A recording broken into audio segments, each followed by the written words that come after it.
The Super Bowl is supposed to be the safest show on earth. Billions watch, every move rehearsed, every second timed, down to the breath. But what I saw, seconds before kickoff, wasn't rehearsed.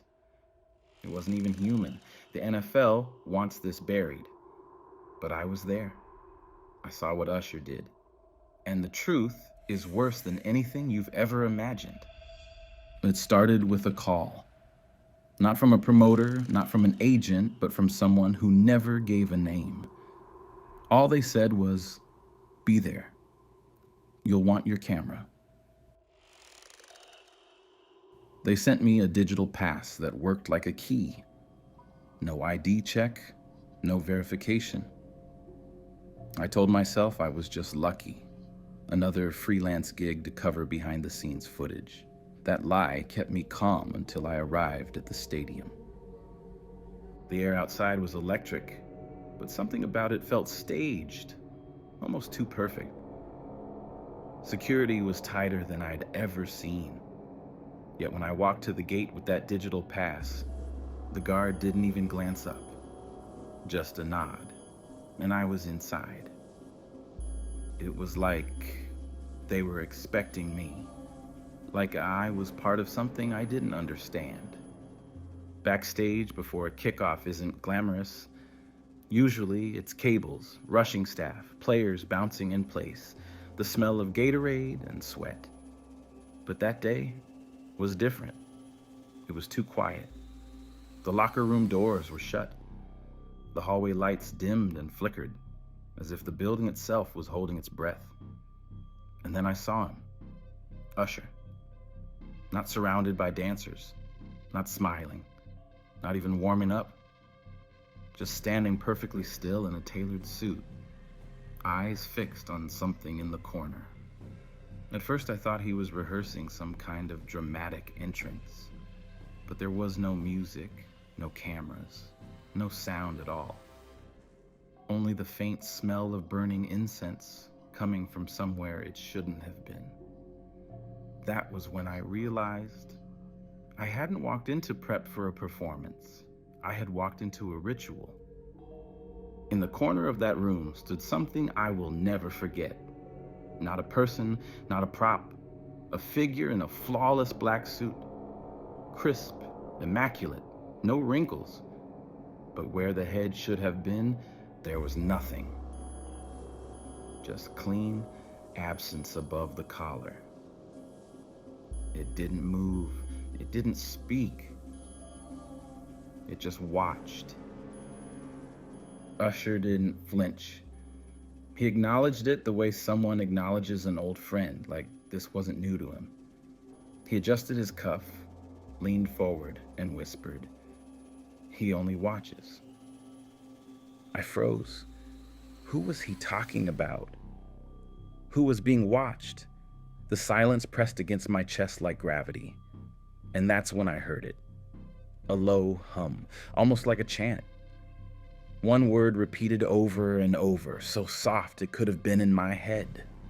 Perform. Performance. Performance. I wanted to leave. My legs screamed to move, but the air was thick, heavy, anchoring me in place. Usher finally spoke again, his voice steady, almost rehearsed. It watches me. I watch the field. The field watches them, and they... His eyes flicked toward me, sharp and deliberate. Watch you? The chain. That's what they called it. Attention passed like an offering, feeding something older than the NFL, older than music, older than even the game itself. And in that moment, it clicked. This wasn't about entertainment. This was about feeding the witness. Seconds before kickoff, Usher didn't rehearse. He performed, not for us, not for the cameras, but for it. And once you notice it, it notices you. If you've ever been near the field before kickoff, you know the sound. The roar of the crowd, the thundering drums, the endless chant of fans vibrating the air. But that day, standing just off the tunnel, I realized something was wrong. The sound was muted. Not gone, but dampened, as if the stadium itself was listening instead of cheering. Usher walked slowly toward the tunnel, not with excitement, not with nerves, like a man walking down an aisle he'd already walked 1,000 times. He wasn't alone. I saw the suited figure in the shadows of the tunnel, impossible to miss. Still headless, still watching. Its presence was heavy enough to bend the space around it, and yet no one else reacted. Security guards, players, even coaches walked past without a second glance. And then Usher stopped, just steps before the field. He tilted his head toward the witness and whispered something I couldn't fully hear, but the last word was clear. Chain. That was when the lights above the stadium flickered. Not the usual halftime show pyrotechnics. No, this was subtle, wrong, as if the entire power grid bent for a second under pressure. Fans screamed in excitement, thinking it was part of the spectacle. They didn't know. They couldn't know.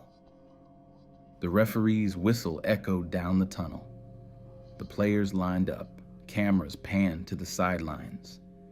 But Usher, standing there in that stillness, had already started the real performance. His lips moved, quietly repeating the word I had heard in the back room. Perform. The moment the ball left the kicker's foot, everything changed. To the world watching on television, it looked like the perfect opening. But I was close enough to see what really happened. The instant of impact froze Usher in place. His eyes widened, not with excitement, but with hunger. He wasn't looking at the players. He wasn't looking at the crowd. He was looking at the witness, hidden just behind the shadows of the tunnel. And when the witness leaned ever so slightly forward, headless, faceless, nameless, I felt the weight of the entire stadium shift. Fans screamed louder as though possessed. Players hit harder. Cameras lingered seconds too long on silent moments instead of action. It was as if attention itself had been hijacked, funneled toward something unseen. And Usher? He raised his hand slowly, almost casually, and for the briefest second, 70,000 people fell silent. You can check the tapes. It's there. Between the kickoff cheer and the first snap, there's a split second where the entire stadium hushes, a gap that's never been explained. Commentators blamed audio glitches. Producers claimed it was crowd noise cutting out. But I was there. It wasn't a glitch. It was obedience. That was the moment the chain snapped shut. The witness watched Usher. Usher watched the field. The field watched the crowd. And the crowd, every single one of us, watched back, feeding it.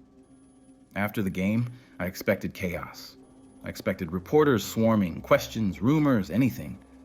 Instead, silence. Not one mention, not one headline. The NFL machine kicked in instantly. Every clip of that gap in crowd noise was scrubbed or edited. Every backstage camera mysteriously failed during pregame. Even staff who worked that night claimed they remembered nothing unusual. But I remember, and I have proof. The NFL's control over image is unmatched. They can bury footage, rewrite press releases, and silence entire networks with a single call. But what they couldn't erase was the feeling. Everyone who was there felt it, even if they can't explain it. That moment before kickoff didn't feel like football. It felt like church. Not the kind with hymns and sermons, but the kind where silence isn't holy. It's demanded. And Usher? He's never addressed it. Not in interviews, not in documentaries, not even in passing. But if you look closely, rewatch the broadcast, freeze the frame seconds before kickoff, you'll see it. His lips move, whispering to something no one else could see. The NFL tried to make sure none of us noticed. But once you notice, it never stops noticing you. People like to believe superstardom is built on talent, hustle, and good timing. With Usher, it was always framed as destiny, the king of R&B, the man who never missed a step. But once you've seen what I saw, that story doesn't sound like destiny. It sounds like design. Think about it. Usher didn't just perform at the Super Bowl. He was handpicked. Every halftime performer is. But this wasn't about ratings or demographics. It was about the chain. The witness doesn't choose rookies. It doesn't waste energy on the unprepared. It waits for someone who can hold the gaze of millions without breaking. Someone who can transform attention into worship. That night, Usher was the conduit. I remembered what he whispered in the tunnel. He only watches. That wasn't nerves talking. That was an oath. And the more I studied his movements, the clearer it became. Every step wasn't for the fans. Every note wasn't for the cameras. It was all for the thing in the suit, the headless figure standing just beyond the lights, watching. The NFL insists every Super Bowl halftime is its own moment. Different stars, different themes, different sets. But look closer, and you'll see the pattern. The silence before the show. The lights flickering out of sync. The way cameras sometimes cut too early or too late, catching glimpses of nothing in the corners of the stage. And Usher wasn't the first to stand in that chain. Prince, Beyonce, The Weeknd. Each one had a moment that didn't make sense, a sliver of silence or a glance into the shadows that fans wrote off as artistic. But when Usher took that stage, it wasn't art. It was obedience. He didn't create the ritual. He perfected it. I've watched the broadcast 100 times since. The crowd thought they were celebrating, thought they were cheering him on. But their noise wasn't theirs. It was pulled out of them, shaped into an offering. The witness feeds not on applause itself, but on the surrender. Hidden inside it, that's what Usher delivered. Not a performance, a sacrifice. You have to understand, the NFL isn't just a business. It's a cathedral. Billions in revenue, global broadcasts, athletes treated like demigods. On the surface, it's football. Underneath, it's ritual. And what I saw that night made it clear. Usher wasn't just an entertainer. He was a priest. The league protects this because it needs it. Attention is currency, and no one harvests attention like the NFL. Every camera angle, every commercial break, every replay, it's all designed to keep eyes locked. The longer you watch, the more you feed. And when a performer like Usher steps into that chain, the feeding becomes complete. That's why no one talks about the silence before kickoff. That's why security pretends they didn't see the suited figure in the tunnel. That's why the broadcast cut every time the lights flickered. The NFL isn't covering up a mistake. They're protecting the ritual. And if you think this was just one night, one game, one singer, you haven't been paying attention. When the final whistle blew, the stadium erupted like it always does. Confetti, fireworks, players hugging and crying.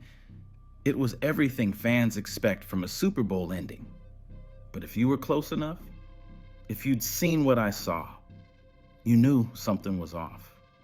Usher didn't leave the field like the others. He didn't soak in the moment, didn't bask in applause. He stood at the edge of the stage, head tilted slightly upward, as though listening for something only he could hear.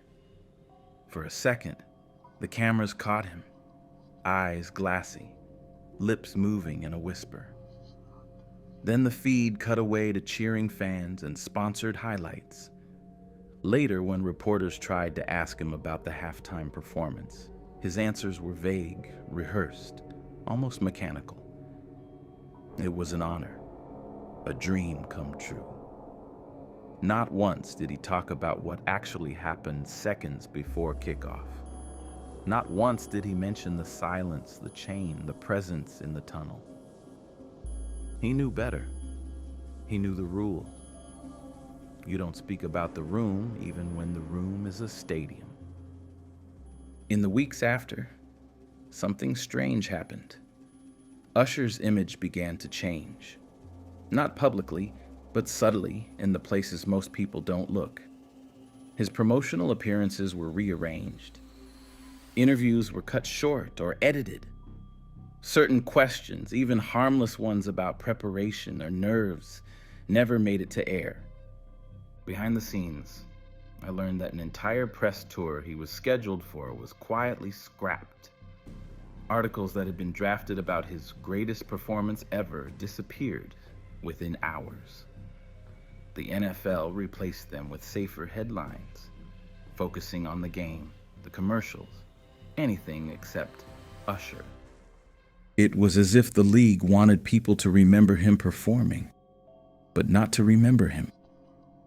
They wanted the memory of the show, stripped of the man who delivered it, because the chain doesn't need the performer to shine forever.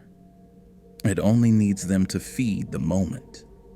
After that, they're expendable, and Usher seemed to know it. In later public appearances, his smile was dimmer, his movement slower, as though something had been pulled out of him. The man who once radiated light now looked more like a reflection, a shadow of what he used to be. The NFL controls narratives the way architects control blueprints. Nothing is left to chance. And when it came to that game, the rewrite was immediate. Every suspicious detail was smoothed out. The flickering lights, a power fluctuation, the muted crowd noise, an audio issue, Usher's strange stillness seconds before kickoff, pre-show nerves. They buried it under layers of excuses so clean that most people never questioned them. And for those who did, the NFL had a simple weapon: silence. No acknowledgement, no statement, no slip-ups to latch on to. But silence is not absence. Silence is attention folded inward. The league didn't erase what happened. They just turned it into something invisible, something that could keep feeding without anyone noticing. Because as long as fans kept watching, as long as billions of eyes returned every Sunday, the witness stayed full. And Usher? He became part of the legend, another piece of the ritual. His name remembered, his truth erased. Most people moved on after that night. The headlines shifted back to trades, draft picks, scandals, and highlight reels. But for those who pay attention, the echoes were impossible to ignore. In the seasons that followed, little things kept happening. Pre-game lights flickering without reason. Entire stadiums going silent for half a second, then roaring back as if nothing occurred. Camera angles cutting just a beat too late, catching glimpses of shadows in places no one should be standing. And then there was Usher. He wasn't at the games, at least not publicly, but every so often when a broadcast showed shots of the crowd, people swore they saw him, sitting alone, never smiling, just watching. Some dismissed it as lookalikes, tricks of the camera. But I knew better. He wasn't there as a fan. He was there as part of the chain. Once you stand in it, you don't step out. I tried to convince myself that Usher was free, that he'd done his job, fed the ritual, and walked away. But then came the footage. A fan had recorded an untelevised pregame ceremony months later. The anthem had finished. The teams were kneeling, praying, heads bowed. And at the far edge of the sideline, barely visible near the tunnel, there he was. Usher, dressed sharp, eyes locked not on the field, not on the players, but on the shadows just beyond the gate. When the ball kicked off, his lips moved again. The same word, performance. It was the same sequence, the same offering, repeating itself. It didn't matter if he wasn't headlining halftime. His presence was enough. His tether to the witness hadn't been cut. And maybe that was the plan all along. Halftime shows are just the ritual we see. But the chain? The chain stretches through every kickoff, every coin toss, every moment millions of eyes converge on a single point. Usher didn't just perform once. He became a permanent node in the system. Here's the part no one wants to hear. The ritual isn't powered by Usher alone. It isn't powered by the NFL owners, or the players, or the cameras. It's powered by us, the fans. When you sit down in front of the TV, when you lean forward, when your eyes lock on the field, you're part of the chain. Your attention flows upward, connecting to the crowd in the stadium, through the players, through the performer, until it reaches the witness. You feed it with every cheer, every groan, every second you refuse to look away. And that's the genius of the NFL. They don't need you to believe. They just need you to watch. Because the moment you do, the chain is complete. That's why the league silenced everything about what Usher did. Not to protect him, not even to protect themselves, but to protect the ritual. To keep fans from realizing that they aren't just spectators. They're participants, and the witness has been watching all along.